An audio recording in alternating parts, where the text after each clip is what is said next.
I'm here to provide you an update on a case that has very much dominated the headlines since the first news broke last week of the shocking death of Anne Widdecombe. Firstly, as you will understand, this incident has had a deeply distressing impact on Miss Widdecombe's family, and we're doing all we can to support them alongside our colleagues in Devon and Cornwall. The thoughts of everybody at counter-terrorism policing are with them at what is a very challenging time. As we confirmed yesterday, Counter-Terrorism South East are now leading the investigation into the death of Anne Widdecombe. This is due to new information and evidence coming to light following the arrest of a 28-year-old man on Saturday in South Yorkshire. I know there will be lots of questions about what that new information is, but this is a live investigation, so I'm limited on the details that I can give. However, it is clear that this was a targeted attack.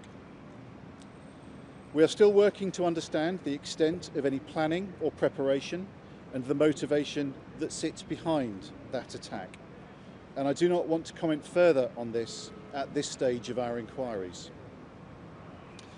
Extensive searches have taken place at an address in Rotherham, and scenes remain in place as that activity continues. We have also been granted a warrant of further detention, which means the suspect can now be held for questioning for up to 7 days under the Terrorism Act. He remains under arrest on suspicion of commission, preparation or instigation of acts of terrorism, as well as on suspicion of murder.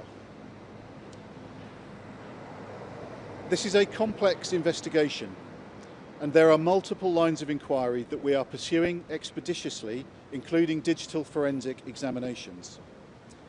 I am very aware of the significant levels of public interest in this case, given that Miss Widdecombe was such a high-profile political and public figure and familiar to many.